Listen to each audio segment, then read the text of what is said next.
الحمد لله رب العالمين وصلى الله وسلم على رسوله الكريم ونبيه الأمين وعلى آله وأصحابه أجمعين.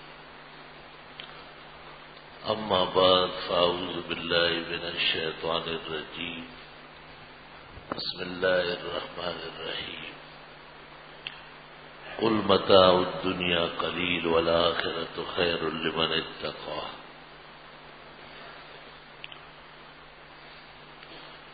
وقال الله تعالى إن الذين آمنوا وعملوا الصالحات كانت لهم جنات الفردوس نزلا خالدين فيها لا يبغون عنها حولا.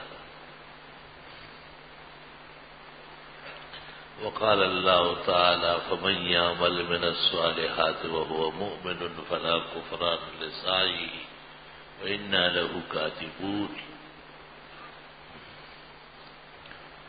وقال النبي صلى الله عليه وسلم بادروا بالأعمال فتنة كقطع الليل المظلمة يصبح الرجل مؤمنا ويمسي كافرا ويمسي مؤمنا ويصبح كافرا يبيع دينه بعرض من الدنيا. رواه الترمذي. اللهم صل وسلم على عبدك ورسولك ونبيك محمد أحمد وعلى آله وأصحابه وبارك وسلم عليه. قابل قدر بزرگوں، محترم بھائیوں اور معزز سامعین، دنیا کی زندگی اور دنیا خود بما حذافیرہا بہت ہی فانی اور عارضی ہے. دنیا کی ہر نعمت چند روزہ ہے. دنیا کی خوشیاں جلد زہر ہوتی ہیں. دنیا کی عزت ذلت میں بدلتی ہے. دنیا کی سلطنت ہے تخت و تاراج ہو جاتی ہے. دنیا کے خزائن لٹ جاتے ہیں. دنیا کے اندر جتنا ساز و سامان ہے یہ ایک دن ویران ہو جاتا ہے اور یہاں کی بہاریں خزان پذیر ہوتی ہے. یہ ایک دیدنی معاملہ ہے، مشاہد ہمارے ہم اور آپ برابر دیکھ رہے ہیں. دنیا کی آبادی کے لیے اللہ تعالیٰ نے عقلوں پر پردے ڈالے ہیں اور آدمی ایک کو دفن کر کے واپس آتے ہیں تو ہنستے ہوئے آتے ہیں. یہ خیال نہیں ہے کہ یہ صحیح سلامت یہ دنیا کا نازنین و ناز پروردہ کئی عزت اور شرف کا مالک کس طرح دنیا کو چھوڑ کے گیا ہے اور اس طرح میرا بھی نمبر لگنے والا ہے. وَإِذَا حَمَلْتَ إِلَى الْقُبُورِ جَنَازَةً فَاعْلَمْ بِأَنَّكَ بَعْدَهَا مَحْمُولٌ. اگر یہ سبق لینا ہوتا تو بڑی آسانی ہوتی. دنیا کل پا احمقان و دو دانا او دانا نکا پا دنیا باندھ غرض. آخرت کی فکر، آخرت کی تیاری. اسلام نے تو زندگی کے ساتھ ہی اس کو لازم کیا ہے. شریعت نے اس بات کا انتظار نہیں کیا ہے کہ ایک شخص متاثر ہو جائے، دنیا کے فنا کو سمجھ لے اور آخرت کی بقا اور آخرت میں داخلے کی جو اجلت ہے اور وہاں سفر کی جو تیاری ہے وہ پرنم آنکھوں سے اور زخمی دل کے ساتھ لوگ کریں. اس کی شریعت نے انتظار نہیں فرمایا ہے. شریعت نے خود پورا نظام ایسا بنایا ہے اور عباد مکلفین کو دیا ہے کہ وہ خود ہی آخرت کی تیاری ساتھ ساتھ چل رہی. آفرین شریعت کے کمال پر، جامعیت پر اور عالمگیریت پر کہ ایک شخص اگر سلطنت کے راہ و رسم پر ہے تو وہ بھی نماز کا پابند ہے، زکوٰۃ دینی ہوگی، حج پر جانا ہوگا، بلکہ سلاطین اور ملوک اور بااثر افراد کی ذمہ داری زیادہ ہے۔ اللہ فرماتے ہیں الذین ان مکناہم فی الارض اقاموا الصلاۃ وآتوا الزکاۃ وامروا بالمعروف ونہوا عن المنکر وللہ عاقبۃ الامور۔ جن لوگوں کو ہم زمین کا اقتدار دیں، اختیارات دیں، دوسروں پر قدرت دے، ان کے 4 کام ضروری ہے۔ ایک تو نمازوں کی پابندی کرنا اور کرانا، اور دوسری مال کو اللہ کی رضا کے لیے خرچ کرنا اور اس کا نظام نافذ کرنا، اور تیسرا دینی کاموں کا کہنا اور اس کا نظام بنانا، اور چوتھا برائیوں کو روکنا اور اس کے روکنے کے لیے قوت پیدا کرنا۔ اللہ جل جلالہ نے ایک عام مسلمان کو بھی جو نظام زندگی دیا ہے اس میں آخرت کی تیاری سر فہرست ہے، کیونکہ آخرت میں ایمان و عمل کام آئے گا، اور بغیر ایمان کے انسان کو شریعت انسان نہیں کہتی۔ اولئک کالانعام، یہ بے ایمان لوگ، یہ بغیر ایمان کے لوگ، یہ تو ڈنگر ہے۔ ان شر الدواب عند اللہ الذین لا یؤمنون لا یعقلون، ڈنگروں میں بھی نہایت بیکار، کمزور، بدنما جو لوگ ایمان نہیں لاتے، جو لوگ عقل سے کام نہیں لیتے۔ شریعت مقدسہ کی نظر میں انسانیت کی قدر و منزلت ایمان سے ہے۔ آمنوا باللہ ورسولہ والنور الذی انزلنا، ایمان لے آؤ اللہ پر، اس کے رسول پر اور قرآن پر۔ واللہ بما تعملون خبیر، اللہ تمہارے اعمال سے خبردار ہے، اور ان قریب ایسا دن آ جائے گا کہ تمہارے اپنے خسارے اور نقصان کا اندازہ ہو جائے گا، تو اس سے پہلے ایمان لے آؤ۔ اور ایمان بڑی دولت ہے، اگر ایمان کے بغیر مرا تو فرعون کا کیا جرم تھا، یہی کہ وقت پر ایمان نہیں لایا، اور جب حتی اذا ادرکہ الغرق، جب ڈوبنے لگا، قال آمنت انہ لا الہ الا اللہ وانا من المسلمین، کتنے ایمانیات میں کا اعلان ہو رہا ہے، لا الہ الا اللہ آمنت، اور خدا تعالی کے الوہیت کے بڑے اعلانات کرنے لگا، لیکن بے وقت آئے۔ علماء کہتے ہیں وقت گزر گیا تھا، ہر کام وقت پر ہوتا ہے، بے وقت کام تو مناسب نہیں۔ ایک آدمی دن بھر بیٹھا ہوا ہے اور رات کو نمازیں پڑھتا ہے، ایک فرقہ گزرا ہے ان کے ہاں اس طرح کا خیال تھا، علماء نے ان کی نمازوں کو کلعدم کیا ہے اور کہا یہ نہیں ہوگی، یہ شریعت کا تمسخر اور مذاق ہے۔ ترک صلاۃ کا عذر ہونا چاہیے، کیوں چھوٹ گئی، کیا وجہ تھی؟ کیونکہ شریعت تو کسی موقع پر بھی نماز جانے نہیں دی۔ پانی نہیں ہے تو تیمم کرو، تیمم بھی نہیں کر سکتے تو مسح کر لو، مسح بھی نہیں ہے تو اشارہ کر لو، قیام رکوع کی قدرت نہیں ہے تو اشارے کر لو، سفر پر ہے تو 4 فرض 2 پڑھ لو، کھڑے نہیں ہو سکتے تو بیٹھ جاؤ، بیٹھ نہیں سکتے تو لیٹ جاؤ، سر کے اشارے سے نماز پڑھو، کپڑا پاک نہیں ہے تو ناپاک میں ہو جائے گی، اور ناپاک بھی موجود نہیں ہے تو ننگے ہو جائے گی، لیکن پڑھنی تو ہے۔ نہ پڑھنے کی وجہ کیا ہے وہ بتانی پڑے گی، آسان کام نہیں ہے۔ نہ پڑھنے کی وجہ تو عورت کہے گی کہ مجھے ماہواری آئی ہے، کوئی عورت کہے گی کہ میں نے بچہ دیا ہے، نفاس کا خون جاری ہے۔ مرد کے لیے تو یہ عذر نہیں ہو،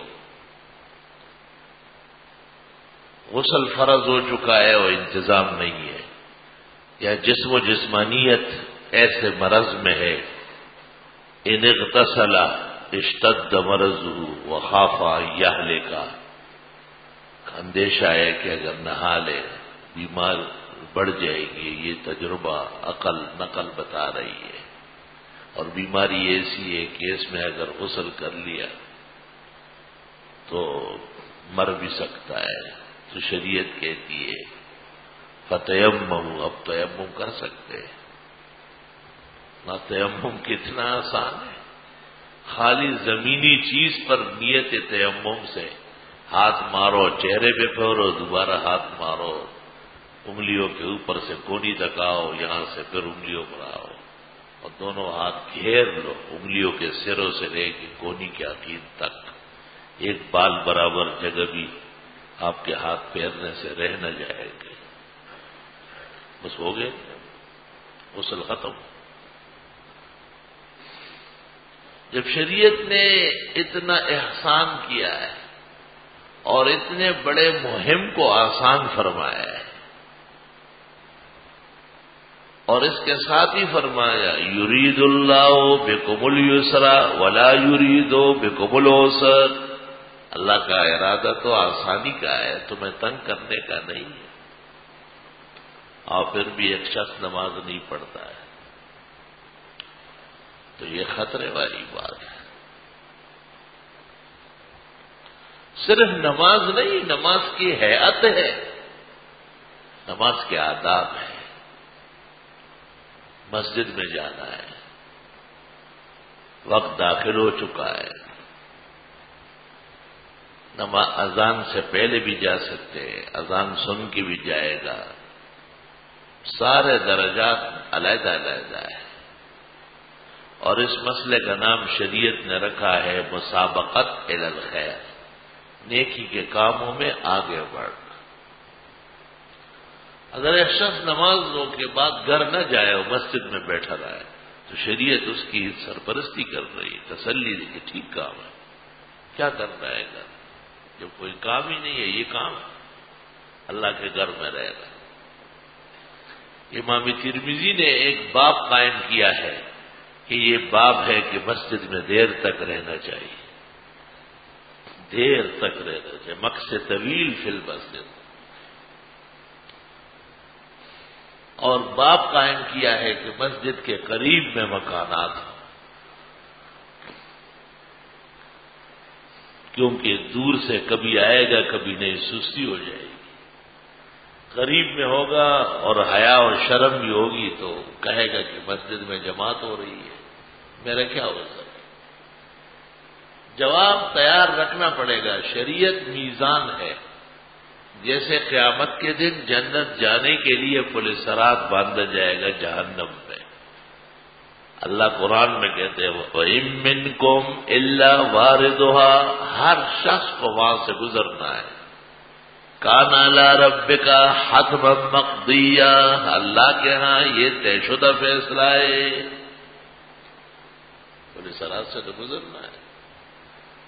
صحیح مسلم صفحہ 100 میں ہے ثم یوضع الجسر علی طرفی جہنم، جہنم کے دونوں کناروں پر پل باندھا جائے گا، احد من السیف وادق من الشعر، تلوار کے نوک سے زیادہ تیز، بال سے زیادہ باریک، بدبختوں کے لیے، کم بختوں کے لیے، اور جو ایمان و اعمال میں کامل ہوں گے جب وہ وہاں پہنچ جائیں گے تو وہ پل جہاں تک نظر پڑے گی چوڑا ہو جائے گا۔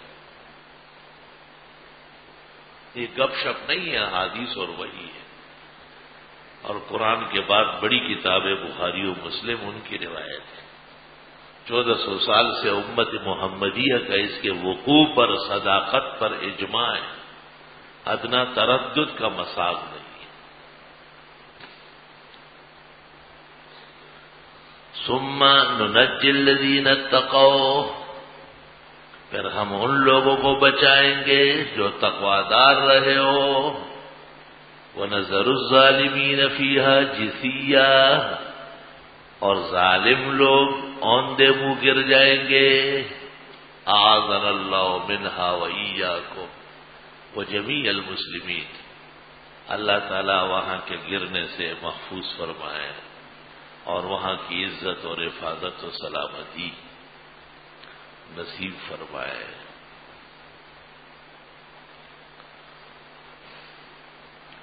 حدیث شریف میں ہے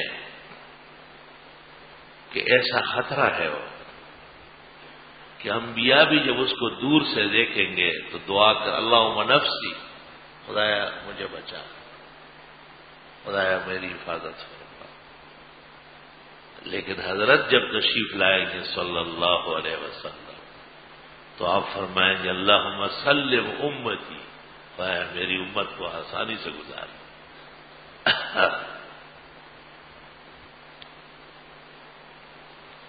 ام المومنین عائشہ نے ایک موقع پر کہا حضرت قیامت کے دن ہم لوگوں کو یاد رکھیں گے، بڑا کٹن دن ہے، خطرناک ہے۔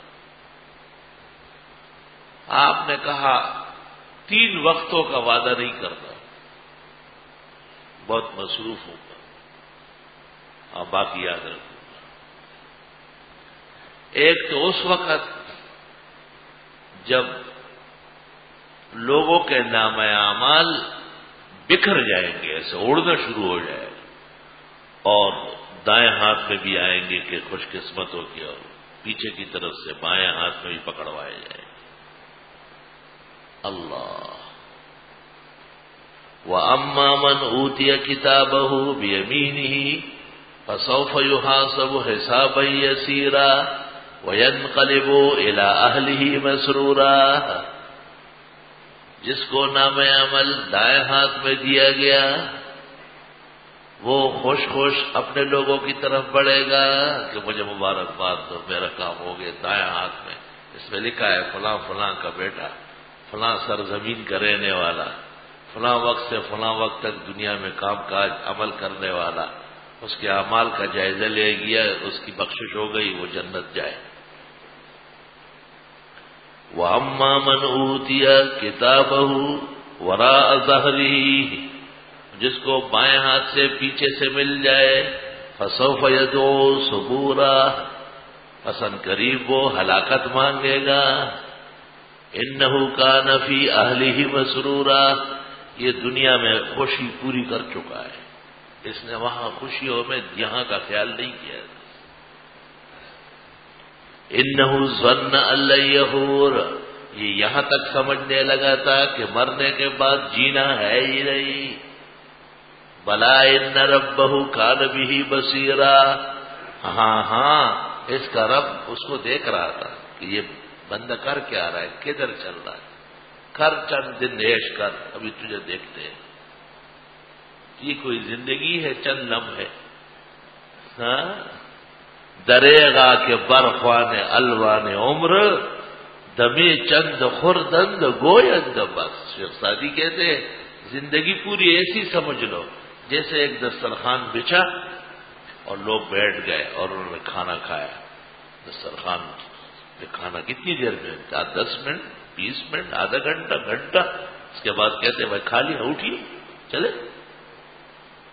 دریغا کے برخوان الوان عمر، دمی چند خوردند گویند بس ابھی آئے اور ابھی جا رہے۔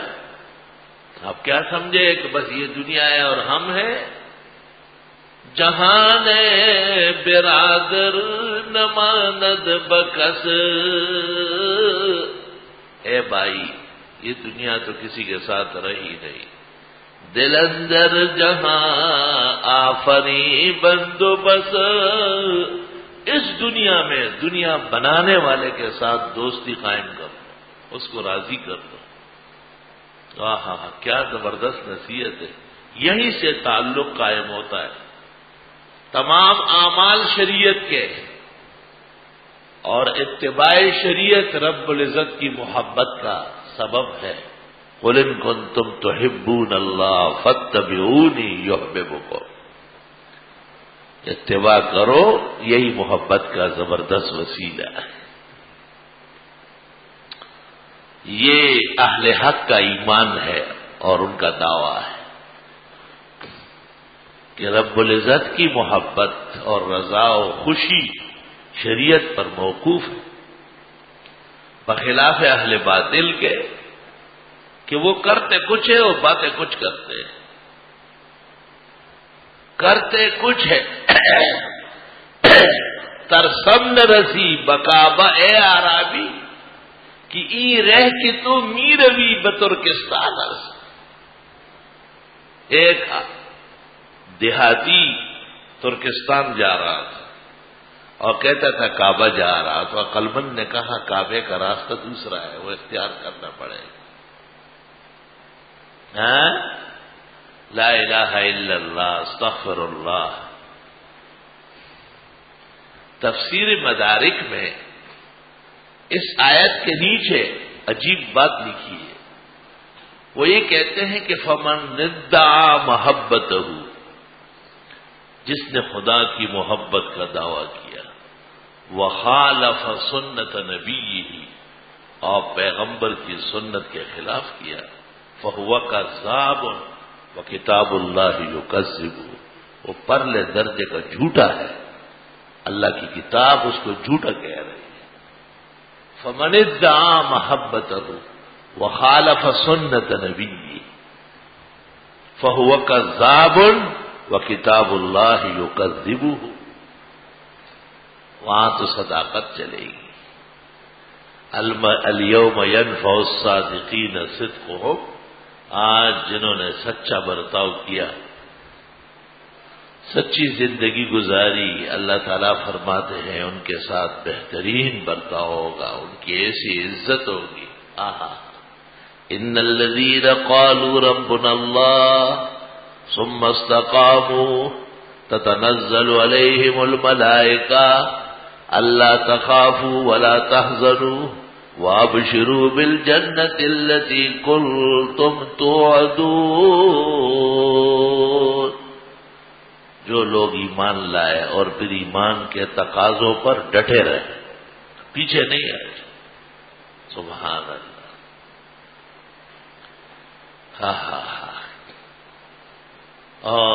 دنیا کے اندر رہ کے اور دنیا کے شر فساد سے بچنا آسان نہیں ہے۔ ان الذین قالوا ربنا اللہ، وہ لوگ جنہوں نے ایک اللہ کو مان لیا، ثم استقاموا، پھر اس پر جم کے رہے، استقامت سے پیش آئے۔ استقامت کس کو کہتے ہیں؟ رہے الفت میں گو ہم پر بہت مشکل مقام آئے، نہ ہم نے راستہ بدلا نہ ہم منزل سے باز آئے۔ یہ ہے استقامت۔ گو میں رہا رہین سے تمہارے روزگار، لیکن تمہاری یاد سے غافل نہیں ہوا۔ رجال لا تلہیہم تجارت ولا بیع عن ذکر اللہ، یہ وہ مسلمان ہیں جن کو دنیا کے ریلے پیلے، خرید و فروخت، مال کی فراوانی، عہدوں کی عزت، وقتی شہرت اللہ کی یاد سے غافل نہیں کر سکتی۔ وَإِقَامِ الصَّلَاةِ، نماز کی پابندی سے، وَإِيتَاءِ الزَّكَاةِ، يَخَافُونَ يَوْمًا، کیونکہ یہ ڈرتے ہیں اس دن سے، تتقلب فیہ القلوب والابصار، جس میں دل اور آنکھیں دڑک جائے گی۔ یا اللہ آسان فرما۔ ایسے لوگ بھی قیامت کے دن پیش ہوں گے جن کے بارے میں اللہ کہتے یہ وہ لوگ ہیں جن کو خرید و فروخت، دنیا کے ریلے پہلے، چہل پہل، عزت اور ثروت، شہرت اور حکومت، مال اور دولت، کوئی چیز خدا کے دین سے اور خاص کر نماز سے اور زکوٰۃ سے غافل نہ کر سکی. اور یہ تو ڈرتے تھے کہ ایک دن آنے والا ہے اور اس میں ہمارا یہ دل اور ہماری یہ آنکھیں کنٹرول میں نہیں رہے گی. یخافون یوما تتقلب فیہ القلوب والابصار. یہ کس شوق میں ایسے بنے تھے؟ لیجزیہم اللہ احسن ما عملوا ویزیدہم من فضلہ، تاکہ بدلہ دے اللہ ان کو دنیا کے اعمال کا بہترین اور کچھ اپنے پاس سے اور بھی دے. رسول اللہ صلی اللہ علیہ وسلم صحابہ نے پوچھا اور کیا دے گا جی؟ حضرت ہنس پڑے، فرمایا اللہ اپنا دیدار کرائے. ساری نعمتیں تو عطا ہوئی، اب میں تم کو دیکھنا چاہتا ہوں، تم مجھے دیکھو. واللہ یرزق من یشاء بغیر حساب. اور اللہ تو روزی اور عزت بغیر حساب کتاب کے دیتا ہے. دنیا کے رزق کا تو حساب ہے. لَتُسْأَلُنَّ يَوْمَئِذٍ عَنِ النَّعِيمِ. دنیا کی خوشیوں کا حساب ہوگا. اور کپڑے آپ نے نئے پہنے، عبادت ہونا چاہیے. جوتے نئے پہنے ہیں، اللہ کے دین کے لیے اور نیکیوں کی طرف بڑھنے کے لیے پیروں میں ڈالے، معصیت سے بچے. اس لیے ہر نئی نعمت کی دعا ہے. نیا کپڑا پہنا، الحمدللہ الذی کسانی ھذا من غیر حول منی ولا قوہ. تیرا شکر ہے آپ نے عطا کیا، مجھ میں صلاحیت کہاں ہے؟ یا اللہ، ہر نعمت پر اللہ کا شکر لازم ہے. اگر شکر نہ کیا جائے تو نعمت چھن جائے گی، خوف بڑھ جائے گا، اس کے عکس اور متضاد چیزیں مسلط کر دی جائے گی. بھائی دنیا میں خوشیاں تو آتی ہے، الحمدللہ اللہ نصیب فرمائے. بھائی بیٹھا بھی ہوتا ہے، فرمایا 2 بکرے عقیقے میں کر لوں.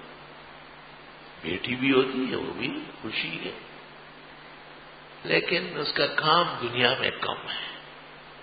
ہائے پلاؤ بڑھاؤ اور جوان کر کے اور لوگوں کے حوالے کر. ہائے ہائے خدایا تیرے نظام پہ قربان جاؤ.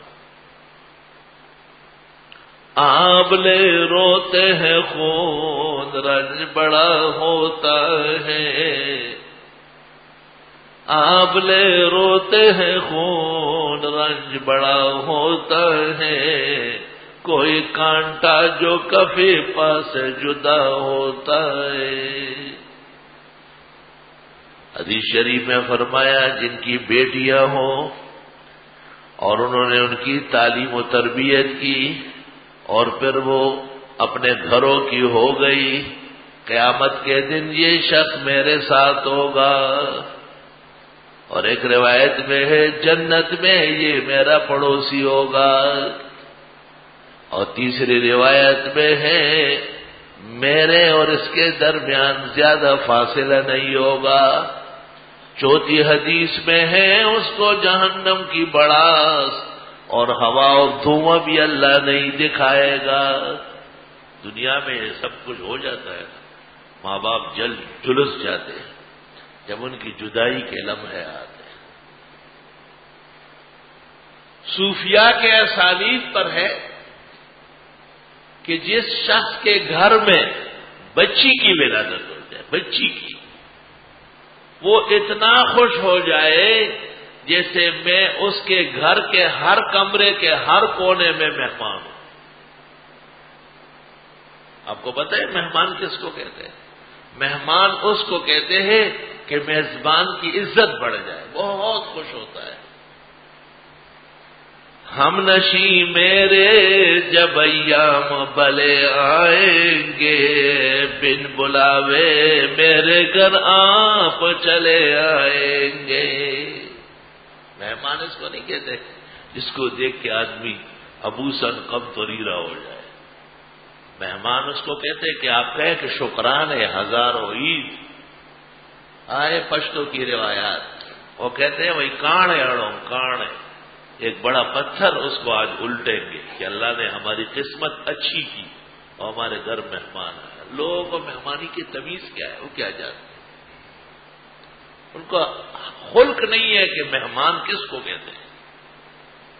حضرت فرماتے میں اس کے گھر 4 مرتبہ مہمان ہو رہا ہوں، یا اللہ۔ پہلی مرتبہ تو بچی پیدا ہو گئی تو لوگ کہیں گے آئے بیٹا ہو جاتا، تو یہ جلن بھی برداشت کرے، میں آیا ہوں، میرا آنا کافی ہے۔ پھر جب یہ بڑھنے لگے گی تو تربیت ہوگی، جب یہ بڑی ہو جائے گی تو شادی ہوگی، پھر وہاں گھر سجے بنے یا تکلیف پیش آئے۔ یہ 4 مرحلے ایک بچی کے بارے میں ماں باپ کو سہنے پڑتے ہیں۔ تو حضرت نے تسلی دی کہ میں آپ کے گھر 4 مرتبہ میں آؤں، یا رب صلی وسلم علیہ۔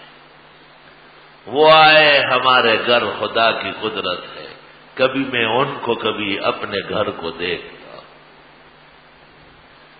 میں حدیث کے طلباء کو کہتا ہوں کہ اس میں حضرت نے تسلی دی ہے۔ بعض قومیں لڑکے سے تو خوش ہوتی ہے لیکن لڑکی پر خفا ہوتی ہے، اور خاص کر جہاں حضرت مبعوث ہوئے وہ تو لڑکی نہیں چاہتے۔ آئے وَإِذَا بُشِّرَ أَحَدُهُمْ بِالْأُنثَىٰ، جب ان میں سے کسی کو بتایا جاتا ہے کہ تیرے گھر لڑکی ہوئی، ظَلَّ وَجْهُهُ مُسْوَدًّا وَهُوَ كَظِيمٌ، ہو جاتا ہے اس کا چہرہ غم سے سیاہ اور وہ قوم سے چپتا پھرتا ہے۔ مِنْ سُوءِ مَا بُشِّرَ بِهِ، وہ جو خبر دی گئی وہ اس کو ناگوار گزری۔ اَيُمْسِكُهُ عَلَىٰ هُونٍ، کہ اس لڑکی کو رکھ لوں ذلت برداشت کر کے، ام يَدُسُّهُ فِي التُّرَابِ، یا اس کو گاڑ دوں زندہ زمین میں۔ آیا یہ نظریات قوم سے چپ رہا ہے۔ اب بھی بہت ساری قوموں میں لڑکی کی خوشخبری نہیں ہے، جس کے ہاں بچی پیدا ہو آپ نہیں کہہ سکتے کہ مبارک، عمر بھر یاد رکھیں کہ اس نے ہمیں مبارک دی، دشمن ہے ہمارا۔ لا حول ولا قوت، یہ بھی جاہل۔ اور وہ کہتے تھے کہ اس لڑکی کو میں زندہ چھوڑ کر کے عمر بھر ذلتیں برداشت کروں یا اس کو زمین میں گاڑ دوں۔ اللہ فرماتے ساء ما يحکمون، بہت برا ہے جو یہ فیصلے کرتے ہیں، ناکارہ باتیں، فضول باتیں۔ اللہ کیا فرماتے ہیں؟ یہب لمن یشاء اناثا، تحفہ دیتا ہے، ہبہ، گفٹ، ڈالی، سوغات۔ یہب لمن یشاء اناثا، وہ گفٹ اور تحفے کے طور پر دیتا ہے جس کو چاہے، لڑکی، شروع لڑکی سے۔ وَيَهَبُ لِمَن يَشَاءُ الذُّكُورَ، اور وہ بھی تحفہ ہے جس کو اللہ بیٹے دے۔ اَوْ يُزَوِّجُهُمْ ذُكْرَانًا وَإِنَاثًا، اور بعضوں کو دونوں دے۔ وَيَجْعَلُ مَن يَشَاءُ عَقِيمًا، اور بعضوں کو ایسا بنائے کہ کچھ بھی نہ ہو۔ اللہ کی قدرت ہے، کسی کا کیا زور ہے۔ لا الہ الا اللہ، لا الہ الا اللہ۔ حضرت خطبہ دے رہے تھے جمعے کا، اور خطبے کے دوران نظر پڑ گئی کہ حسن حسین آ رہا ہے۔ ایک ہجرت کے دوسرے سال پیدا ہوئے اور دوسرے تیسرے سال پیدا ہوئے۔ وفات کے وقت ایک کی عمر 8 سال تھی، ایک کی 7 سال تھی۔ ان کے بعد ایک اور بھی ہوا ہے محسن، وہ چھوٹا مرا ہے، اور بیویاں بھی ہوئی ہے، ایک ام کلثوم نام کی بھی ہے، بی بی فاطمہ نے ان کا نام اپنی بہن کے مرحومہ نام پہ رکھا ہے۔ وہی تھی جو بڑی ہو کے حضرت عمر کے آنکھ میں آئی ہے حضرت علی و خاندان کی اجازت سے. آج کل یہ بھی مسئلہ ہے.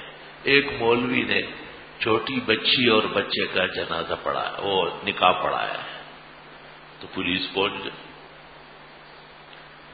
پولیس اور پولیس کا افسر، ان کو دین جاننا چاہیے.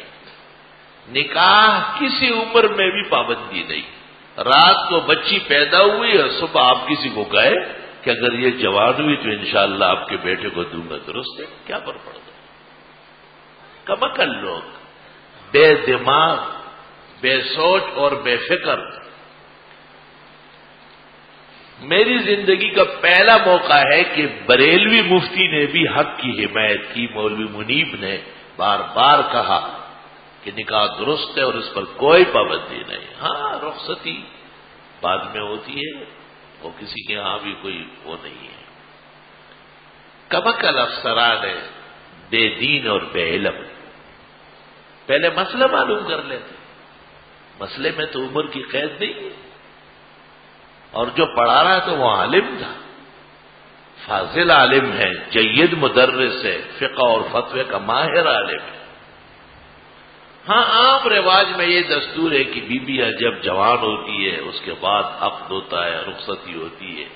لیکن ام المومنین حضرت عائشہ رضی اللہ تعالی عنہا، ان کا جب نکاح نبی کے ساتھ ہوا ہے تو عمر 6 سال تھی، اور جب رخصتی ہوئی ہے تو عمر 9 سال تھی. بخاری میں موجود ہے. کسی کو سمجھ آئے نہ آئے، اس کو پسند ہو، وہ اپنی پسند اپنے پاس رکھے. وہ کوئی شریعت توڑے. شریعت نبی اور ان کے اعمال و افعال ہے.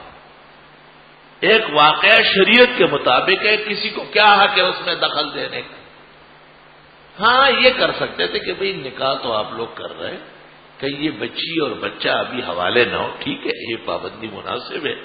ہمارے فقہاء نے بھی لکھا ہے کہ جناب نبی کریم صلی اللہ علیہ وسلم کی خدمت میں عائشہ 9 سال کی عمر میں آئی ہے، اور حضرت سے ظلم اور زیادتی کا امکان نہیں تھا. لیکن دوسرے لوگ تو ایسے نہیں، تو احتیاط کا باب علیحدہ ہے. احتیاط تو اس میں بھی ہے کہ گرم چائے اور گرم دودھ پینا منع فرمایا. کیوں؟ ہونٹ جل جائیں گے، زبان جل جائے گی. لیکن اس کو آپ حرام نہیں کہہ سکتے. کسی کا ذوق ہے، مشق ہے، پیے. بہت سارے نزلے اور زکام میں گرم گرم چائے، گرم گرم دودھ بہترین علاج معالجہ. آپ اپنی طبیعت شریعت سمجھتے، خیر تو ہے. کہاں سے آئے، کدھر جا رہے، کون ہو تم؟ شریعت کوئی ڈکی چھپی چیز ہے کیا؟ صرف میری ہے کہ میں نے بیان کی، سارا جہان عالموں سے بھرا ہے الحمدللہ. سب اس کا دفاع کرے. غلط باتیں اور غلط باتوں پر نوٹس لینا. اور وہ جو 28 سال اور 38 سال کی گھروں میں بیٹھی ہے، کشمیری ہونا چاہیے، باہر کا نوکر ہونا چاہیے، تنخواہ 1.5 لاکھ ہونا چاہیے، اور اتنی بڑی کوٹھی ہونا چاہیے. اس انتظار میں ہماری بہنیں اور بیٹیاں ماؤں کی گھروں میں بوڑھی ہو گئی. ان کو نہیں پکڑتے، ان کو پکڑے.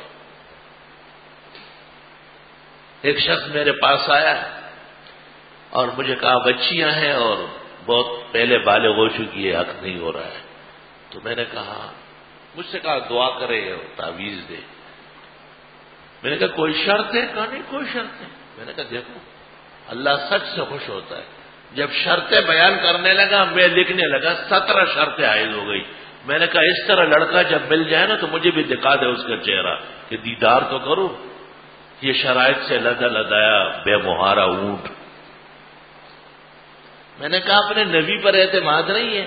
حضرت نے فرمایا جب ایک رشتہ آ گیا اور اس کا دین تمہیں پسند ہے اور دنیا پر کوئی اعتراض نہیں، بسم اللہ کرو.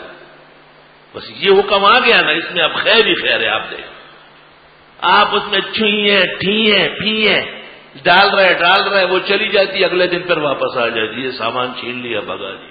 یہ آپ ذمہ داری، آپ نبی کی ذمہ داری سے آپ کر لیں، دیکھ لیں. وہ شخص مجھے کہتا ہے اچھا ٹھیک ہے بس میں راضی ہوں آپ کریں. میں نے کہا کروں؟ اس نے کہا ہاں. میں نے کہا ایک کلاس بیٹھی ہوئی ہے، دیکھو 44 جوان لڑکے، آپ پسند کریں، ان میں سے ایک کو میں ایسا انگلی کروں گا، ووٹ کھڑا ہوگا، یہاں آئے گا. اس سے پوچھیں گے نہیں، میں کہوں گا کہو کہ میں نے قبول کیا ہے. مجھے یہ نہیں، میں ذرا گھر جاتا ہوں. وہ جو گھر گیا ہے واپس نہیں آیا. یہ تو اخلاق ہے، یہ کردار ہے. میں نے ایسا کرنا نہیں تھا، صرف اس کو شریعت کی آسانیاں بتا رہا تھا کہ شریعت مقدسہ میں تو اتنی زیادہ تفتیش، تجسس، کس خاندان کا ہے، کہاں سے آیا ہے، ان کے بڑے کیا کرتے تھے. بھائی خدا کا خوف کرو، مسلمان ہے، نبی کا امتی ہے، حسین جمیل ہے، کام کاج پر ہے، نمازیں پڑھتا ہے، بس کا ہو گیا بہت. آپ بسم اللہ کریں. آپ نے جتنا انتظار کرایا، شرطیں بڑھائی، یہ کسی کے ساتھ نہیں، اپنی بچی کی زندگی، اس کی بہترین عمر، اس کی عمدہ صلاحیتیں، وہ آپ نے مٹی میں ڈالی. اس کا جواب آپ اللہ کو دیں گے. بلوغ کے بعد جب صالح رشتہ آئے اور آپ نہ کر لے، اور پھر جتنی ماہواریاں گزرے گی ان سب کا حساب آپ کو دینا پڑے گا ایک ایک دن قیامت کے میدان. اور خدا نخواستہ اگر وہ ویسے رہ گئی یا کسی گناہ کا ظہور ہوا تو ایسے اڑیل قسم کے ماں باپ معاشرے سے بے بہرے اور بے خبر، وہ اس گناہ میں بھی شریک ہو.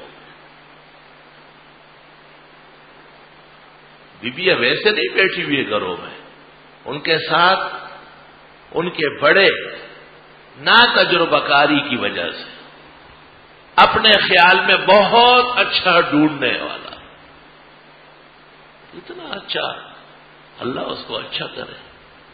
برے اچھے ہو سکتے اور اچھے برے ہو سکتے جب معاملہ خدا کے ہاتھ میں ہے. یہاں ایک نوجوان آتا تھا، بہت زمانہ ہو گیا، وہ ایک چھوٹی سی کلینک کرتا تھا، بڑا پکا نمازی تھا، ہمارے درسوں کا پابند تھا، وہ حسین جمیل لڑکا تھا. اس نے مجھے کہا کہ یہ فلاں گھر میں میرا رشتہ کرائے. میں نے جا کے وہاں کے بزرگوں سے، معززین سے گفتگو کی. وہ بڑا برا مان گیا. مجھے کہتے ہیں یہ وہ. میں نے کہا کس طرح دیں گے، کوئی طریقہ بتاؤ. اس زمانے میں بہت عروج تھا، لوگ سعودی عرب جاتے تھے اور بڑے پیسے لاتے. میں سعودی عرب میں ہوتا تو دے دیتے، اور یہ تو چھوٹی سی کلینک ہے، اس کے لیے ہم نہیں دے سکتے. میں نے کہا بس اتنی بات ہے. میں واپس آیا، میں نے اس کو کہا کہ بھائی وہ تو سعودی عرب والا داماد چاہیے ان کو، آج کل تو امریکہ اور برطانیہ والا چاہیے. سعودی عرب بھی انفٹ ہو گیا. اس نے کہا ٹھیک ہے آپ دعا کریں. کلینک وغیرہ بند کر کے اور مہینہ 2-3 مہینے میں کوئی ویزا لگوا کے باہر چلا گیا. وہاں سے پیغام کسی اور کے ہاتھ سے بھیجا، عقد ہو گیا، واپس آ گیا، زبردست شادی ہو گئی. اور کچھ کے بعد پھر واپس اپنی کلینک میں بیٹھ گیا اور کہا میں نے سعودی عرب نہیں جانا، یہ شادی ہو گئی. تو میرے کلینک اتنا چلتا ہے کہ میں اور میری گھر والے حلال رزق کھا سکتے ہیں، میں کیوں پرائے ملکوں میں کام کروں. تو جو اس طرح غلط طریقے سے تجسس کرتے ہیں پھر وہ غلطوں کے ساتھ مبتلا ہو. گفتگو کا مقصد یہ کہ بے شک ہر باپ یہ چاہتا ہے کہ بیوی کا مستقبل عالی ہو اور روشن ہو، لیکن یہ صرف تجسس سے نہیں، اللہ سے مانگنے سے ہوتا ہے. بادشاہوں کے ہاں عورتیں نہیں چل سکتی اور فقیروں کے ہاں خواتین چل جاتی. بڑے اونچے گھرانوں میں عزت نہیں ملتی، متمول اور عام متوسط گھرانوں میں عموماً آرام نصیب ہو جاتا ہے. اصل تو یہ ہے کہ اللہ تمام بیویوں کے رشتے عزت کے ساتھ، وقار کے ساتھ، صلاح فلاح کے ساتھ، ماں باپ کے دل و دماغ روشن کرنے کے ساتھ منعقد فرمائے اور ان کے گھر جنت کے باغات بنائے.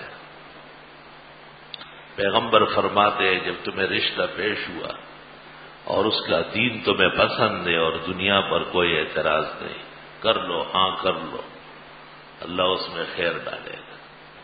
آگے کیا کہا ہے؟ اللہ تفعلوا، اور اگر تم نہیں کرو گے، یکن فساد فی الارض، روئے زمین فساد سے بھر جائے۔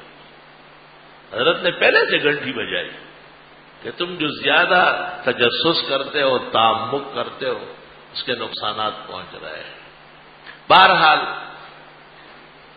حضرت حسن اور حضرت حسین تشریف لا رہے تھے، چھوٹے چھوٹے بچے تھے، 4 سال 5 سال کے، 3 سال 4 سال۔ حضرت خطبہ دے رہے، تو جب حضرت خطبہ دیتے تو صحابہ کرام کا منہ تو اس طرف ہے، قبلے کی طرف۔ صحابہ تو ایسے نہیں تھے جیسے ہمارے زمانے کے نمازی بیٹھے یہاں ہوں گے اور دیکھیں گے کابل کو اور زابل کو، ان میں تو وہ سلیقہ نہیں۔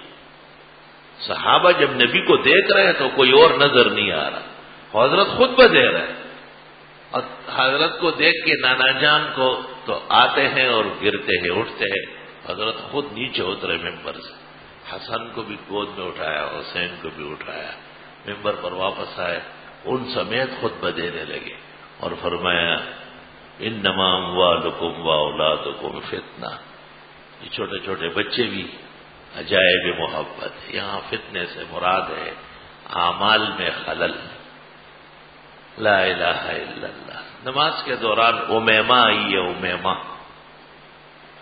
امیمہ زینب کی بچی ہے، حضرت زینب کو ابو جہل نے برچا مارا تھا اور اس سے فوت ہو گئی تھی، حضرت کی بڑی صاحبزادی، چھوٹی سی بچی رہ گئی تھی امیمہ، وہ حضرت سے ہٹتی نہیں تھی۔ کیا شان ہے حضرت صلی اللہ علیہ وسلم کی، سبع سماوات کے نبی مرسل ہے، تمام خیر اور برکت کے سالار ہے، اور چھوٹے چھوٹے بچوں کی بھی نانا جان ہے، اور ایسے نانا کہ ایسے قیامت تک کوئی نہیں آئے گا۔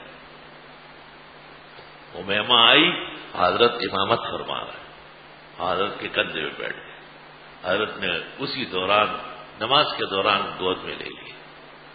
صحابہ فرماتے حضرت جب قیام کے لیے اٹھے تو امیمہ کو بھی ساتھ اٹھایا، یا رب صلی وسلم علیہ۔ فقہا نے اس وجہ سے کہا ہے کہ نماز میں ایک ہاتھ سے افعال جائز ہے، اور اس سے نماز کا نقصان نہیں ہوتا جب ضرورت پیش آئے۔ ہاں بغیر ضرورت کے ایک ہاتھ بھی نماز کے افعال کے علاوہ اور چیزوں میں مشغول کرنا نامناسب بات ہے۔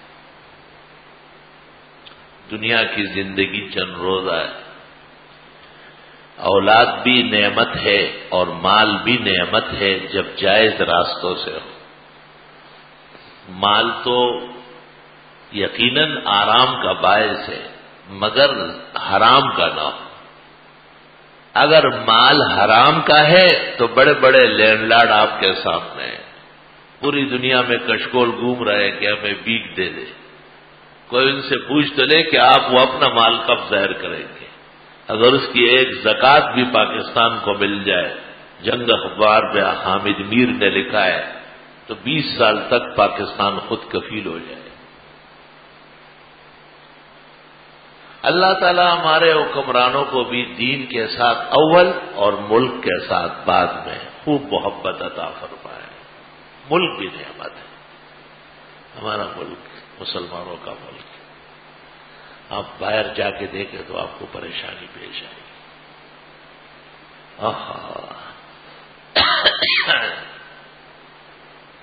کولمبو جانا ہوا، وہاں کے علماء نے کہا کہ 67 سال بعد ہمیں فجر کی اذان لاؤڈ سپیکر پر دینے کی اجازت مل گئی۔ لوگ سوئے ہوتے ہیں، دے دیں۔ ظہر عصر مغرب و عشاء کی آواز باہر نہیں جانا چاہیے، کیونکہ یہ ملک تو تم لوگوں کا نہیں ہے، گوتم بدھ والوں کا ہے۔ الحمدللہ مسلمان وہاں بھی جمے ہوئے ہیں، توحید و سنت پر خوب قائم دائم، اور وہ دن دور نہیں ہے کہ انشاءاللہ تعالی ایسے تمام ملک جہاں آج مسلمان تھوڑے سے قید و بند میں ہیں، اللہ تعالیٰ ان کا وہ ملک دین کی برکت سے ان کے لیے جنت بنا دے۔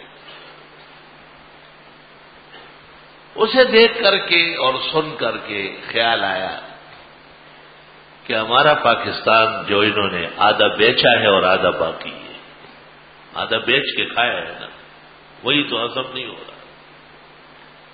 یہ جو آدھا باقی ہے اس نعمت پر بھی شکر ضروری ہے، اور اللہ کے دین کے نیک اعمال بغیر کسی رکاوٹ کے الحمدللہ جاری اور ساری ہے۔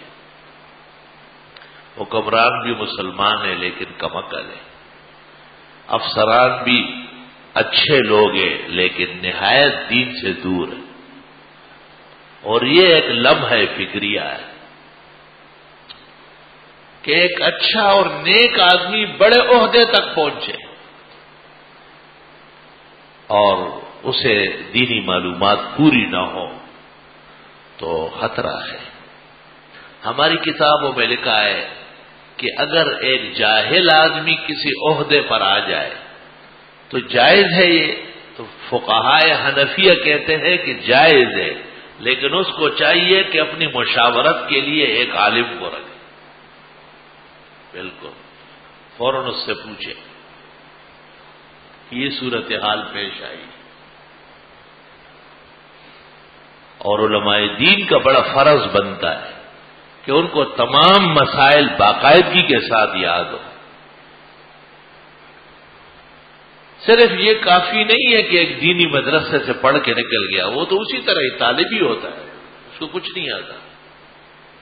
عالم تو کسب سے بنے گا، شغل سے بنے گا، علم کے استعمال سے بنے گا۔ کوئی بچہ حفظ کر کے فارغ ہو جائے تو وہ مصلح سنا سکتا ہے؟ ہرگز نہیں۔ مصلح سنانے کے لیے مشق کرے گا، پوری تیاری کرے گا۔ مصلح سنانا تو درکنار، فرض نماز نہیں پڑھا سکتا۔ نصاب کامل ہے، اساتذہ پورا پڑھاتے ہیں، لیکن علم نبوت کا منصب ہے۔ نبی کو منصب کب ملا تھا؟ 40 سال بعد۔ ایک طالب علم 25 سال کی عمر میں فاضل ہوتا ہے، جیسے یہ ہمارا ساتھی بیٹھا ہے، یہ اس طرح فاضل ہو گیا، 2 سال ہو گئے۔ اب اگر اس کا یہ خیال ہے کہ میں مولوی ہوں، مسئلے 2 بھی نہیں آتے، مجھے پتہ ہی نہیں آتے۔ اب جتنی فضیلت کی عمر ہے اس سے لے کر 40 سال تک ایک جیسے مشغول رہے لا الہ الا اللہ، یہ اس مقام پر ہوگا کہ ہمیں ان سے پوچھنا پڑے اس مسئلے میں سوال آیا ہے، کیا جواب دیں؟ ایک لمحہ بھی عالم کی فرصت نہیں ہے۔ ہم تعجب کرتے ہیں کہ لوگ کہتے ہیں یہ بھی پڑھے اور وہ بھی پڑھے، یہاں بھی ہو وہاں بھی ہو، چپدو بیڑو پیگ دی بد ہرسا اور ددے قصد ڈوبے 2 خبر بلگی۔ جو لالچی ایک وقت میں 2 کشتیوں پر پیر رکھتا ہے وہ ڈوب جاتا ہے۔ میں ان کو کہتا ہوں تمہیں پتہ نہیں ہے، اس سے فرصت نہیں ہے ہمارے دین کے علوم کے لیے، مسائل کے لیے، احکام کے لیے، اوامر و نواہی کے لیے، امثال کو منطبق کرنے کے لیے۔ موجودہ امت جو پاکستان میں ہے، ان کے عقائد و اصلاح کے لیے خدا کی قسم موجودہ زندگی ناکافی ہے۔ اتنی عمر ہونا چاہیے اور ناکافی۔ ہم دیکھتے ہیں کہ ایک عالم جب پر کھولتا ہے، ایک عالم جب مرجع بنتا ہے، ایک عالم پر جب پورا ملک ٹوٹ پڑتا ہے اور ہر علم میں وہ ہفت اور پورا ہوتا ہے، ایک دم خبر آ جاتی ہے کہ انتقال ہو گیا۔ ہم نے تو ایسے حادثے دیکھے، ایسے حوادث دیکھتے ہیں۔ اے مصحفی میں رو لوں کیا پچھلی صحبتوں کو، بن بن کے کھیل لاکھوں میرے بگڑ گئے۔ جن لوگوں کے جانے سے مجھے صدمہ ہے، 24 گھنٹے میں 1 دفعہ چبھن ہوتی ہے، جب یاد آتے کہ وہ تھے اور نہیں ہے، خدا کی قسم جسم ساتھ چھوڑ دیتا ہے۔ خوف ہوتا ہے کہ ایک عضو معطل ہو رہا ہے۔ قدر زر زر گر بداند قدر جوہر جوہری، قدر گل بل بل شناسد قدر دل دل رالی۔ لا الہ الا اللہ۔ یہ بچیاں مدرسے پڑھتی ہے، بچیاں اکثر مدرسے ان کو آدھا پڑھاتی ہے 4 سال۔ چلو نہ پڑھنے سے بہتر ہے، لیکن پورا عالم بننا آسان کام ہے۔ ہمارے ہاں دوبارہ داخل ہوتی ہے، 8 سالہ پورا کرتی ہے۔ 8 سالہ اور 10 سالہ جن بیویوں نے پڑھا ہے ان کو بھی کہتا ہوں، جو لڑکے 10-10 20-20 سال پڑھ کے جا رہے ہیں ان کو بھی کہتا ہوں کہ علم کی پختگی اس کے استعمال سے ہوتی ہے، علم کی پختگی استعمال سے ہوتی ہے۔ میں نہیں جانتا ہوں کہ آپ کس طرح استعمال کریں گے یا کرے گی، لیکن میری نصیحت ہے کہ اس دولت کو بے نیازی کے ساتھ نہ ٹکرائے۔ اس کا جوہر اور اس کی بیش بہا قیمت تب سامنے آئے گی جب آپ اسے بہترین استعمال کریں۔ تو آپ کے حلقہ نظر میں جتنے طلباء فاضل ہوئے ہیں، کوشش کریں کہ وہ علم میں مشغول رہے۔ جتنی بیویوں نے مدرسوں سے پڑھا ہے وہ ابھی کچھ بھی نہیں جانتی، صرف انہیں یہ پتہ چلا ہے کہ اس کو دین کہتے ہیں، اس کے بغیر تو یہ پتہ بھی نہیں چلا۔ اب وقت ہے کہ ان کا گھر، ان کا سسرال، ان کے ماں باپ، ان کے محلے، ان کے خاندان میں کوئی لمحہ ہو، کوئی وقت ہو، گھڑی ہو جس میں ان کی مشق ہو جائے۔ اللہ تعالیٰ پوری دنیا کو اور خاص کر ہمارے ملک کو علم کی برکتوں سے مالا مال فرمائے۔ وآخر دعوانا